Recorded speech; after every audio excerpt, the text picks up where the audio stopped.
না। আমি রঞ্জনা। রঞ্জু। তা হবে, কিন্তু আমি তো আপনাকে। আপনি নয়, আমাকে তুমি বলো। আমি চিনতে পারছি না। তোমার নাম কি? আমার নাম কৌশিক, কৌশিক গুপ্ত। তুমি ঠিক জানো ওইটাই তোমার নাম? নিশ্চয় জানি। জীবনের শেষ মুহূর্তে দাঁড়িয়ে মিথ্যে কথা কেনই বা বলবো? খঞ্জনা গ্রামে যাওনি কখনো তুমি? খঞ্জনা? ভারী মিষ্টি নাম তো। খঞ্জনা। তোমার বাড়ি কোথায়? বাঁকুড়া জেলায়। গ্রামের নাম হয় কেষ্টপুর, না হয় বিষ্ণুপুর, ভুলে গেছি। কেন? ছেলেবেলায় বাড়ি থেকে পালিয়ে এসেছিলাম তো। ও, তুমি বই ভালোবাসো? বই? হ্যাঁ, বই। কবিতার বই, রবীন্দ্রনাথের বই, যা তুমি প্রত্যেকদিন রাত্রে ঘুম পড়াবার সময় আমাকে আবৃত্তি করে শোনাতে। আবৃত্তি কাকে বলে আমি তাই জানি না। ও, কোন হাই স্কুলে পড়তে তুমি? অতদূর এগোতে পারিনি, পাঠশালা থেকেই পালিয়েছিলাম। জেল সুপারের কাছে শুনলাম তুমি একটা বই লিখেছো। লেখাপড়া জানো না তো বই লিখলে কি করে? বাংলাদেশে বই লেখার জন্য লেখাপড়া জানার দরকার হয় না। এই যেমন ভাবে তোমার সঙ্গে কথা বলছি তেমনি ভাবেই লিখেছি। আর তাছাড়া মিথ্যে কথা লিখতে কোনো অসুবিধা হয় না। সব মিথ্যে কথা লিখেছো? সব মিথ্যে কথা। কেন লিখলে তবে? কি করব বলো, লোকে খুনির জীবনের মধ্যে খুব রোমাঞ্চ খোঁজে তো, সেইটাই বেশি করে দিয়েছি।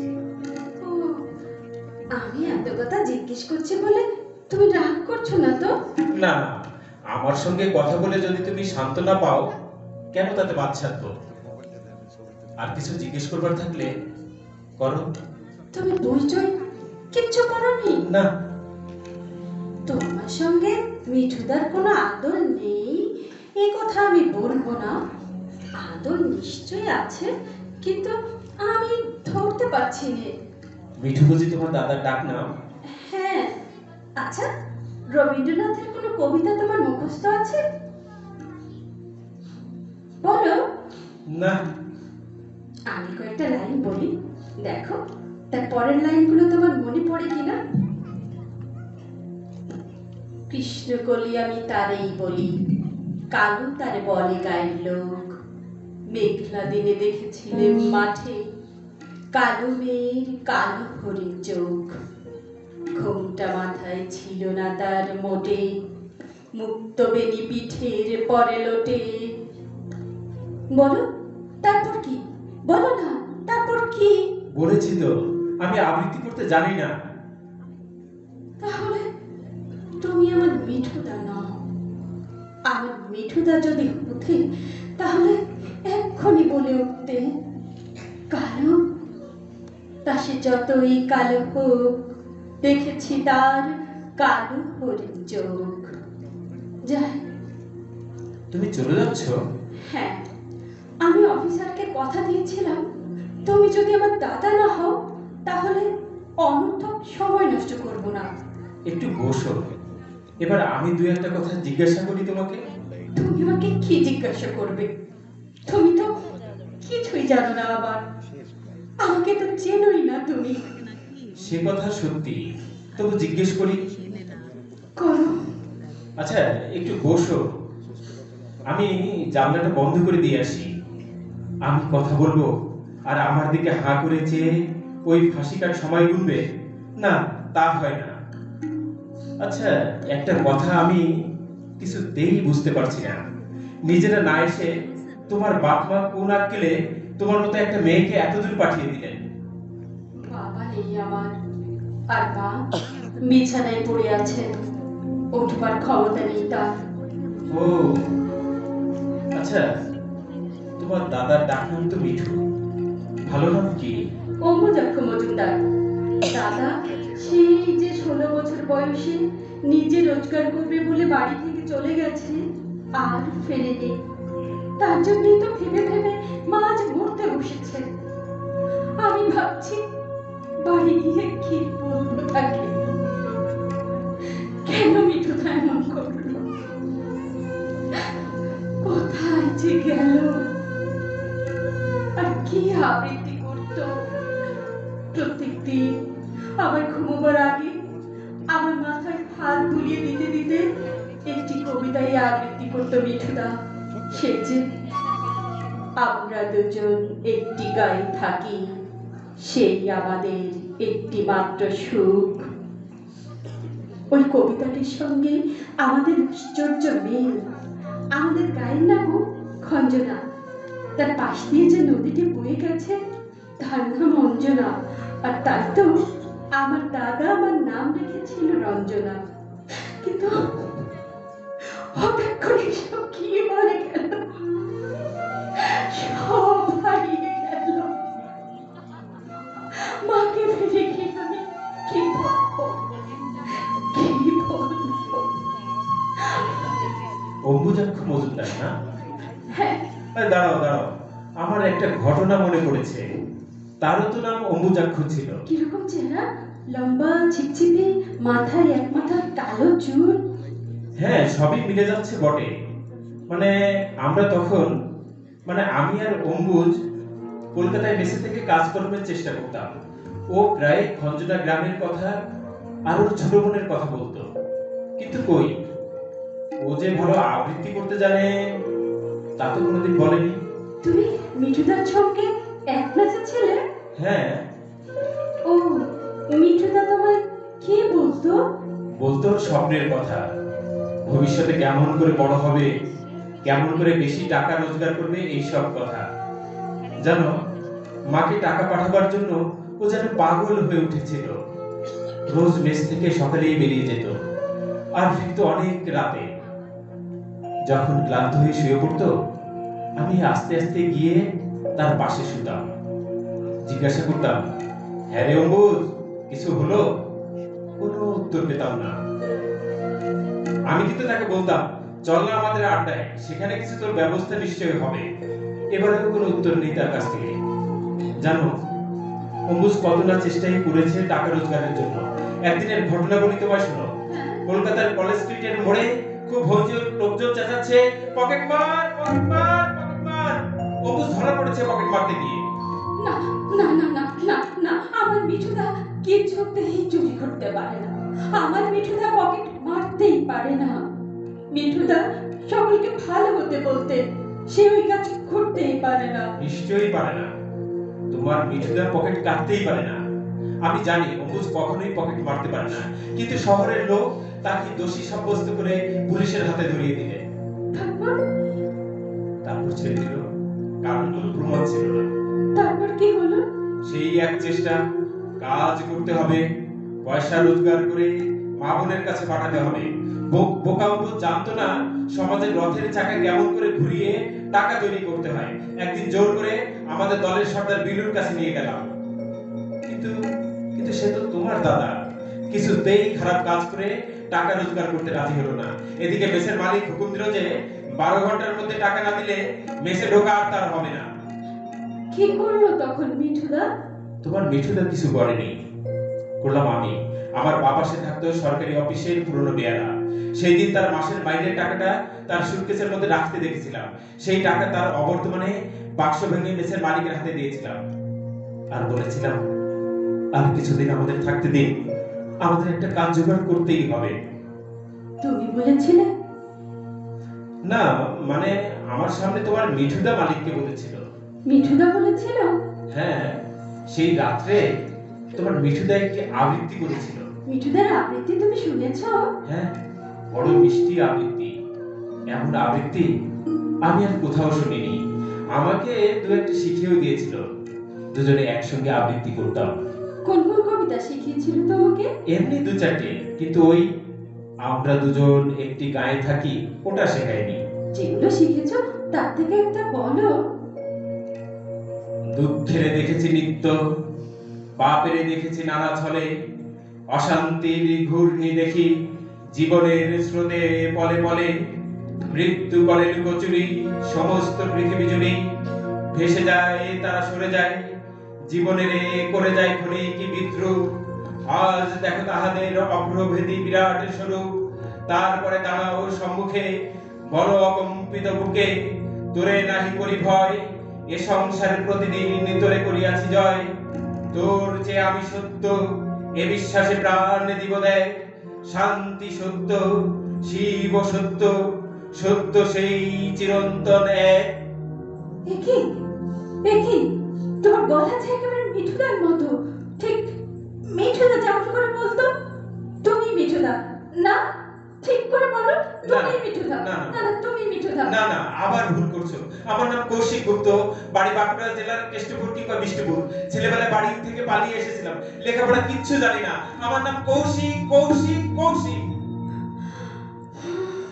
তারপর সেখান থেকে সে কোথায় গেছে আমাকে বলো। ওই পূর্ণনা অর্ধকুম্ভ কি একটা যোগে আমরা সেদিন গঙ্গায় স্নান করতে গেছি। স্নান করে উঠেছি, এমন সময় একটি মেয়ে আর্তচিৎকার করে কেঁদে উঠলো, ওগো তোমরা কে কোথায় আছো? আমার ছেলে হারিয়ে গেছে, তাকে খুঁজে এনে দাও। কে একজন বলল, ওই তো দূরে জলে ডুবে যাচ্ছে। অনেকেই লাফিয়ে পড়লো জলে।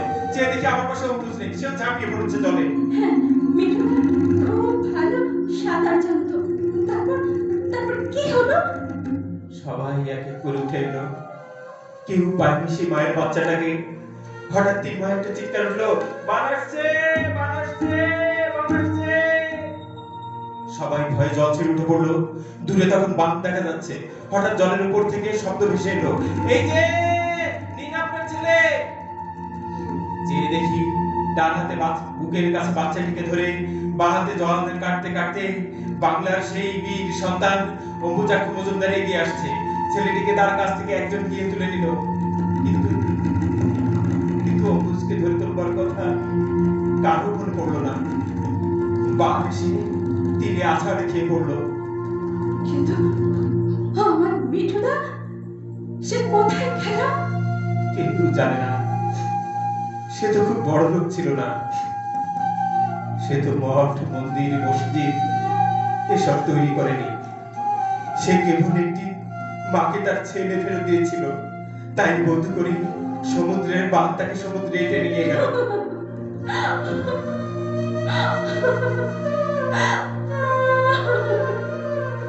তুই তো ভীষণ বোকা মেয়ে। এত বড় বীর যার ভাই, সে কখনো অমন করে কাঁদতে পারে না? কাঁদা উচিত। রঞ্জনা, এই রঞ্জনা, গর্ব হচ্ছে না তোমার মিঠুদার জন্য? হ্যাঁ, হচ্ছে, খুব গর্ব হচ্ছে আমার। এ কাজ মাকে তার ছেলে ফিরিয়ে দেওয়া, এ আমার মিঠুদার ছাড়া আর কেউ করতে পারতো না, পারতো না। তবে রোগে ভোগে বিছানায় পড়ে থেকে, কিংবা কিংবা ধরো আমার মতো মানুষ খুন করে আজকে যদি মিঠু মারা যেত, তবে তোমরা কি করতে জানি না।